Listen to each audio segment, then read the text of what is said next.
ibu memang ngikuti imam, ya ibu ya harus ngikuti gerakan-gerakannya imam. Terus kalau puasa tidak berkumur sampai buka gitu? Tidak ada masalah. Saya sendiri termasuk yang ketika sebelum subuh itu berusaha untuk menyelesaikan seluruhnya sebersih mungkin sebelum subuh, sehingga seharian insya Allah nggak perlu berkumur lagi. Tapi andaikan berkumur pun juga nggak ada masalah, yang penting harus hati-hati. Orang puasa itu yang penting kumurnya jangan kokok gitu aja. Ya bersiwak pun juga harus hati-hati ya, saya kira itu. Wallahu a'lam bishawab. Silakan Bu. Salat sunnah sebelum subuh itu sebaiknya antara azan sampai qomat. Kalau misalnya sudah melewati waktu itu belum. Ibu soalnya di mana dulu? Di rumah apa di masjid? Kalau di rumah ibu bebas. Iya, misalnya di masjid udah qomat, sementara ibu mau sholat di rumah, ya qobliyah subuh dulu, nggak apa-apa. Kecuali kalau ibu di masjid, ikut aturan di masjid. Nah, aturan di masjid bagaimana? Ya kalau udah qomat jangan sholat sunnah, tapi langsung sholat fardu ngikuti imam. Kalau ibu sholat di rumah dan tidak di masjid sholatnya, maka ibu boleh sholat qobliyah subuh terlebih dahulu, walaupun masjid sebelah rumah ibu udah qomat. Iya, wallahu a'lam bishawab. Terus ini ikutan. Ya, kan antara sholat maghrib sama isya itu kan Kak, sebelum isya lah ya Kak. Itu sholat sunnah mutlak ya Kak, kan? Yang mana Bu? Sebelum isya. Sebelum isya. Terus sebelum isya. Sebelum sholat isya kan azan. Oh, adzan. Oh iya. Antara adzan dan iqomah ada sholat 2 rakaat yang bisa kita kerjakan.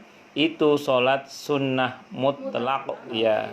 Karena qobliyah isya itu tidak termasuk sunnah muakkadah. Jadi qobliyah isya tidak termasuk sunnah muakkadah, ya. Saya kira itu. Wallahu a'lam bishawab. Nah, itu kalau sama itu tidak muakkadah juga sama. Ya niat sholat sunnah mutlak gak ada masalah. Sebenarnya niat sholat sunnah qobliyah isya atau qobliyah maghrib pun juga boleh. Karena intinya qobliyah isya itu kan sholat sunnah sebelum isya artinya. Walaupun nanti hukumnya itu sholat sunnah mutlak karena tidak muakkadah tadi itu. Nah kalau yang ba'diyah isya, ba'diyah maghrib kan itu muakkadah.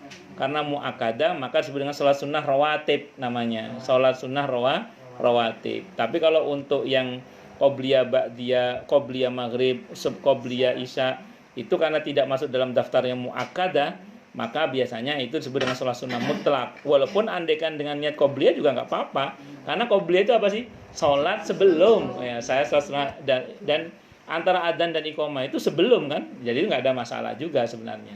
Wallahu a'lam bishawab. Iya, tidak ada masalah, karena ibu habis wudu toh, tidak ada masalah. Tapi kalau kita sudah tarawih, sudah witir, terus tidur, bangun, apa sholat apa yang enak kita lakukan? Kalau ibu nanya saya, itu sebenarnya bebas, karena ada dalam kitab Al-Minhaj Syarah Sahih Muslim. Al-Minhaj Syarah Sahih Muslim. Imam Nawawi yang mengutip riwayatnya, pernah diketahui Nabi itu selesai sholat witir di malam itu, beliau itu malamnya itu agak sholat lagi. Iya, sholat lagi, padahal sudah sholat witir di awal malamnya itu.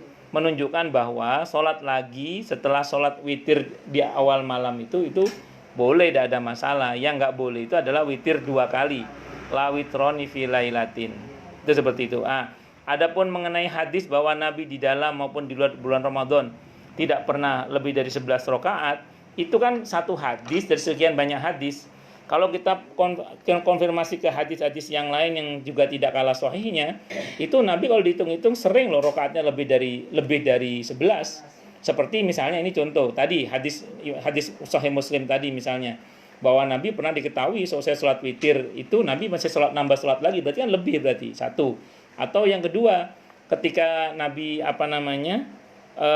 mau memulai sholat malam, Nabi selalu memulai dengan 2 rakaat yang ringan, namanya sholat pembuka kan, sholat iftitah atau sholat istiftah namanya, itu sholat pembukaan, 2 rakaat yang ringan. Berarti Nabi pernah lebih dari 11. Belum. Ya, lalu bagaimana dengan ketika Nabi witirnya itu 9, witirnya pernah 7, pernah 5, pernah 3, pernah 1. Itu berarti Nabi pernah rakaatnya lebih dari 11. Dan berarti hadis itu, enggak, maksudnya gini Bu, hadis itu tidak menunjukkan adanya larangan setelah witir kita sholat lagi. Yang penting tidak ada witir 2 kali. Kalau Ibu nanya, sholat apa yang lebih baik? Kalau menurut saya kalau udah bangun tidur ya sholat tahajud. Tahajud aja. Iya, tahajud. Tapi kan sholat sunnah wudu apa sholat itu? Sholat karena habis tidur ya sholat tahajud itu. Iya, tahajud aja. Tahajud aja. Iya. Ya, tapi tidak ada witir 2 kali. Ada doa kunut itu kita diem aja, nggak ikut gitu. Jadi gini, ini kunut apa dulu? Subuh apa kunut witir? Kalau kunut subuh, ini kan fakta, ini fakta fikih ya. Ulama kan beda pendapat. Ulama beda pendapat. Ini kalau mau kita perdebatkan sampai kiamat kurang 2 hari nggak selesai. Ya, kalau ibu misalnya, ibu termasuk yang berpendapat tidak ada kunut di waktu subuh karena ibu berpendapat hadisnya dhaif atau dhaif jiddan misalnya, maka andaikan ibu mengambil sikap tidak kunut di waktu subuh juga nggak ada masalah. Dan itu insya Allah tidak batal sholatnya karena posisi ibu sama dengan imam, yaitu sama-sama berdiri. Hanya bedanya ngangkat tangan atau tidak ngangkat tangan. Cuman kalau ibu nanya saya, saya secara pribadi kalau misalnya imamnya tidak kunut, ya saya tidak kunut. Kalau imamnya kunut, kalau saya ikut kunut. Mana dalilnya kalau saya pribadi? Saya begitu juga. Saya pribadi ya. Mana dalil yang saya pegang? Hadis Sahih Muslim. Hadis Sahih Muslim di mana Nabi bersabda, "Innama ju'ilal imamu liyutamma bih." Imam diangkat itu untuk diikuti. Nah, jadi kalau imamnya kunut ya saya ikut kunut. Kalau saya pribadi ngangkat tangan, saya ngangkat tangan. Karena hadis Nabi yang mengatakan bahwa imam itu diangkat untuk diikuti. Bahkan dalam hadis itu ceritanya Nabi sedang sakit. Nabi sholat sambil duduk. Para sahabat sambil berdiri. Kata Nabi, duduk semua, kata Nabi. Kalau imam sambil duduk sholatnya, kalian juga harus sambil duduk. Sesungguhnya imam itu diangkat untuk diikuti. Nah, itu diantaranya. Di antara sababul wurud hadis itu keadaannya. Nah, iya, sesuaikan dengan imam. Kalau saya pribadi gitu Bu Amin. Tapi kalau seandainya pun ibu tidak mengambil kunut, insya Allah tidak batal sholatnya karena posisi ibu sama imam masih sama-sama berdiri. Hanya bedanya ngangkat tangan sama tidak ngangkat tangan. Itu aja. Amin juga, tapi nggak ngangkat tangan. Oh, ya Kalau sesuai. tarawih juga sama. Ya, kalau kunut witir itu hadisnya sahih. Sohe memang ada. Kalau kunut witir hadisnya sahih. Pak, disarankan setahun. Wah, ada emang. Ada Pak. Witir. Ah, ya Kak. Nah, Kalau di tarawih kan nanti kalau udah iya itu di witir. Iya, tarawih di witirnya kan. Kalau itu hadisnya sahih. Jadi kalau kunut subuh kan ulama beda pendapat. Nah, kalau kunut witir itu sahih yang saya tahu. Ya memang ada beberapa ulama yang tidak menggunakan kunut di waktu witir, tapi secara umum hadisnya sahih. Nah, hanya mulai kapan witir itu diadakan kunut ulama beda pendapat. Ada yang dari awal Ramadan, ada yang dari pertengahan Ramadan. Nah, ya madhab Syafi'i itu malam 16.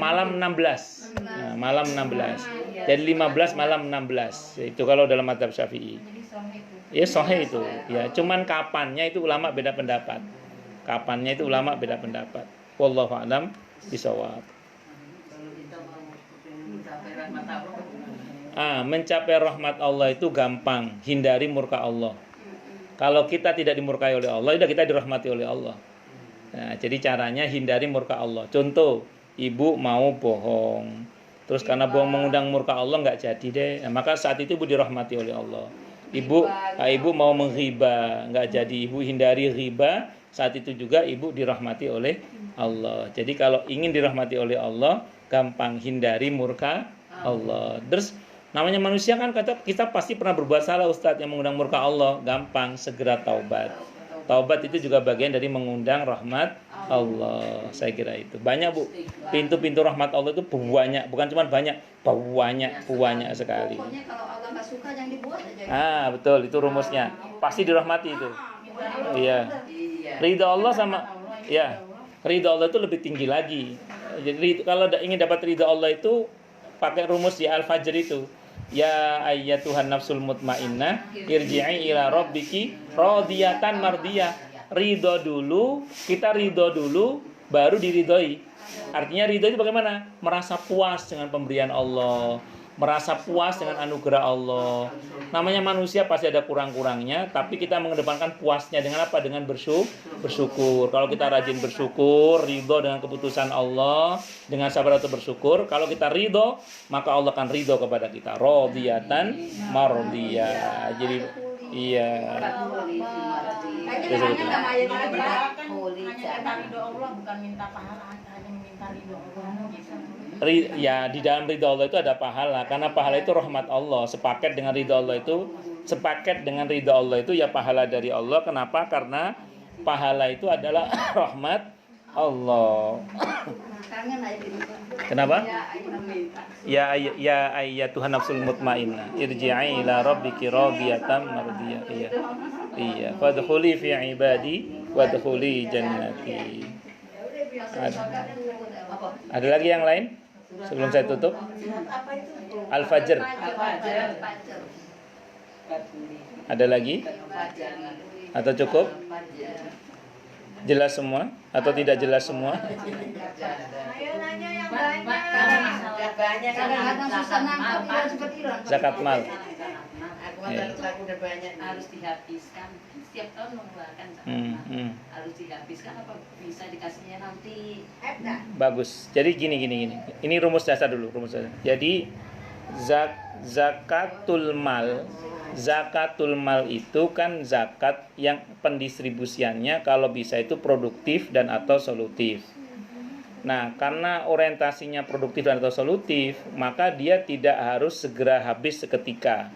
Itu kenapa dulu di zaman kekhalifahan kaum muslimin itu ada istilah baitul mal, menunjukkan bahwa pada sebagian harta yang dikeluarkan sebagai zakat kaum muslimin itu sebagian itu tertahan di mana di baitul mal untuk didistribusikan tepat sesuai dengan siapa yang berhak dan tepat daya guna juga. Itu seperti itu. Jadi berbeda dengan zakatul fitri. Kalau zakatul fitri memang harus segera dibagikan karena tujuan utamanya adalah agar orang yang miskin itu bisa makan pada saat Id. Nah, sementara kalau zakatul mal itu orientasinya adalah pemberdayaan ekonomi umat, pemberdayaan umat itu sendiri. Pokoknya bagaimana caranya pemberdayaan zakatul mal itu sifatnya produktif dan atau solutif. Jadi jangan habis BLT, bantuan langsung telas, jangan. Kalau zakatul mal pendistribusiannya BLT, bantuan langsung telas semua, ya repot. Makanya gini Bu, ini saya pribadi nih ya. Ketika ada sebuah masjid mengumumkan gini, alhamdulillah tahun ini fakir miskin yang kita bantu semakin banyak. Itu saya kadang mikir, ini saya harus senang atau harus sedih? Kenapa? Karena gini, kesannya kan ada peningkatan, fakir miskin yang kita bantu semakin lebih banyak. Tapi kalau sedih, kalau mau seneng, gimana mau seneng? Sementara harusnya setiap tahun jumlah fuqara masakin itu semakin berkurang. Sebagai bukti pemberdayaan zakat itu berhasil. Kan begitu. Loh ini kok malah tambah banyak, berarti kan sedih. Tapi terus ada jamaah saya yang bisikin saya. Pada saat saya bilang saya sedih itu, dia bilang, tapi jangan khawatir Ustadz. Di sini kemiskinan sudah menurun Ustadz. Oh alhamdulillah kata saya. Ustadz menurun ke anak cucu maksudnya. Astagfirullah. Nah, itu kejadian itu. Bulan Ramadan kalau berbuat baik dilipat gandakan ya. Berbuat Betul. bagaimana? Kenapa Bu? Bulan Ramadan kalau berbuat baik dilipat gandakan pahalanya, kalau berbuat dosa bagaimana?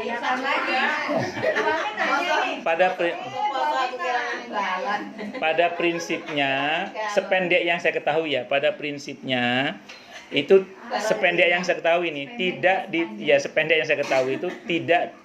saya belum pernah tahu, bukan tidak ada, saya belum pernah tahu dalil tentang dosa dilipat gandakan. Saya belum pernah tahu dalil bahwa dosa dilipat gandakan. Tapi besaran dosa itu bisa dibesarkan mungkin. Jadi contoh gini misalnya, di luar bulan Ramadan nyolong galon satu misalnya ya, dosanya satu pickup misalnya gitu. Misalnya dosanya satu galon lah ya, misalnya gitu ya, 1 galon. Nah, karena di bulan Ramadan, ini kan bulan yang mulia, kok masih nyolong galon? Berarti kan sewongong, bukan songong, sewongong. Nah, karena sewongong, maka perbuatan saya itu diganjar dengan bukan 1 galon tapi 1 drum misalnya gitu. Nah, ini misalnya mohon maaf. Jadi kalau istilah besaran begitu, sependek yang saya ketahui memang ada informasi dalilnya. Tapi kalau kelipatan itu, sependek yang saya ketahui, saya belum pernah temukan. Jadi insya Allah tidak ada kelipatan dosa, tapi besarannya mungkin. Ya kayak ginilah, orang bodoh berbuat dosa sama orang alim berbuat dosa itu beda. Kan begitu, dosanya beda, kadar besaran dosanya beda. Iya, nyolong uang masjid sama nyolong uang pribadi beda dosanya. Sama-sama 10.000-nya, tapi yang colong beda bisa beda semua. Itu seperti itu. Ya. Ini Ustadz ikhtilat sama nenek-nenek ini, tenang aja. Ini pengajian kita ini ikhtilat sama nenek-nenek kan enggak apa-apa. Tapi yang sama mutu, Pak. Iya, mutu itu matilah hatinya. Enggak insyaallah. Semoga Anda sehat walafiat ya. Makin tua makin Allahu Akbar. Ini ada pertanyaan dari Pak Yasir Farid, katanya iman kita itu naik turun. Bagaimana jika sedang turun? Apa yang sebaiknya dilakukan? Gampang, dinaikkan lagi. Lah kan gampang, kalau turun dinaikkan lagi. Gitu aja kok repot. Iman turun yang dilihat dari tingkah laku kali ya Pak. Sebenarnya gini. Kalau iman kita naik turun itu masih normal sebenarnya. Yang bahaya itu kalau keluar masuk. Yang kata Nabi di akhir zaman nanti ada orang yang pagi beriman, sore kafir. Itu yang jangan sampai terjadi. Jadi kalau koridornya itu masih naik turun, itu masih normal sebenarnya.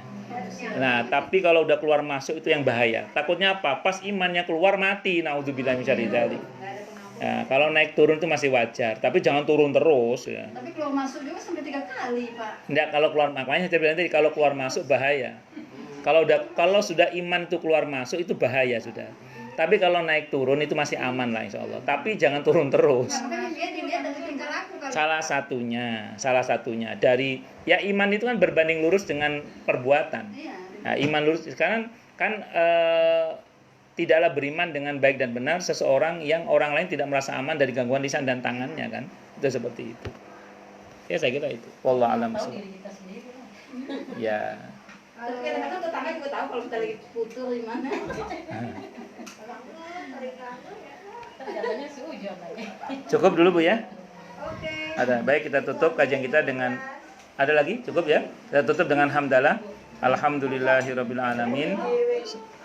Semoga kajian kita bisa bermanfaat.